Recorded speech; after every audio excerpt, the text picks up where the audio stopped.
Hi hello നമ്മൾ അയൽവാസികൾ നന്നായുള്ള സ്ഥിതിയാണ് ഇന്നത്തെ വീഡിയോയിലുള്ളത്. അപ്പോൾ എന്തായാലും ഇതെല്ലാവരും സ്കിപ്പ് ചെയ്യാതെ ഒന്ന് കണ്ട് നോക്കട്ടെ. എന്താണെന്ന് വെച്ചാൽ വ്യാഴാഴ്ച ഒരു ഉച്ചക്കാലത്ത് ഞങ്ങൾക്ക് ഗ്യാസ് തീർന്നിട്ടുണ്ടായിരുന്നു കേട്ടോ. അപ്പോൾ ഞങ്ങൾക്ക് അന്നിവിടെ ഹർത്താലാണ്. പിന്നെ ആന ചവിട്ടി കൊന്നിട്ട് വയനാട്ടിൽ ഹർത്താലുണ്ടായിരുന്നു, ആ ദിവസമാണ് കേട്ടോ. അതിലെന്താക്കി ഞങ്ങൾക്ക് ചോറും പിന്നെ കറിയൊക്കെ വെക്കേണ്ടിയിരുന്നു കേട്ടോ. അങ്ങനെ ഞങ്ങൾ എന്താക്കി പിന്നെ പെട്ടു എന്ന് എനിക്ക് മനസ്സിലായി. കാരണം എല്ലായിടത്തും വിളിച്ച് ചോദിച്ചു കേട്ടോ. പിന്നെ അപ്പോൾ ഒന്നും ഗ്യാസ് ഞങ്ങൾക്ക് കിട്ടാനൊരു വകയില്ല. അപ്പോൾ ഞങ്ങൾ പിന്നെ എന്ത് ചെയ്യുമെന്ന് പറഞ്ഞു നിന്നപ്പോൾ ഞങ്ങൾ അടുത്തുള്ള അയൽവാസി ചേച്ചിയാണ്. ആ ചേച്ചിനോട് തന്നെ ഗ്യാസ് തീർന്നു ചേച്ചി, എന്താ ചെയ്യാന്നറിയില്ല. ആ ചേച്ചി എല്ലാവർക്കും വിളിച്ചിട്ട് അവിടെയും കിട്ടിയില്ല കേട്ടോ. അങ്ങനെ ഒരു ചേച്ചി പറഞ്ഞ ഒരു കാര്യം ചെയ്യും, ഇവിടുന്ന് വെച്ചോന്ന് പറഞ്ഞിട്ട് അങ്ങനെ പിന്നെ അവിടുന്ന് എന്താക്കി ചോറ് വെച്ചിട്ട് എന്നാൽ രാത്രി പിന്നെ എന്താക്കി അങ്ങനെ കഴിഞ്ഞു കേട്ടോ. പിന്നെ പിറ്റേന്ന് രാവിലെ ഉണ്ട് ചേച്ചി എന്നെ വിളിച്ചിട്ട് എന്നാൽ കെറ്റിൽ കൊണ്ടുവന്നു കേട്ടോ. ഇതിൽ ചായയും വെച്ച വെള്ളം വെച്ചോന്ന് പറഞ്ഞാണ്ട് പിന്നെ ഉണ്ട് കുറച്ച് കഴിഞ്ഞപ്പോൾ ചോറും കറിയും പിന്നെ ദോശയും മുട്ട പൊരിച്ചതും കൊണ്ടുവന്നു തന്നെ. അപ്പോൾ മോനിക്ക് സ്കൂൾക്ക് നേരത്തെ പോകണം കേട്ടോ. അപ്പോൾ മോനിക്ക് ഇതാക്കി കൊടുക്കുന്ന പറഞ്ഞാണ്ട് വേഗം കൊണ്ടുവന്നു കേട്ടോ.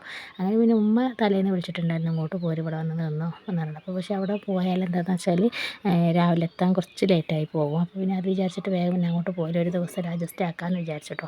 അങ്ങനെ ഉണ്ടാക്കി മോനെ 8:30 ആകുമ്പോഴത്തേന് വേഗം പറഞ്ഞയച്ചിട്ട് പിന്നെ കാക്ക ഗ്യാസ് ഇറക്കാനും പോയി. അങ്ങനെ ഒരു 9:30 മണിയാകുമ്പോഴത്തേന് ഗ്യാസ് വീട്ടിലേക്ക് എത്തിച്ചു തന്നു കേട്ടോ.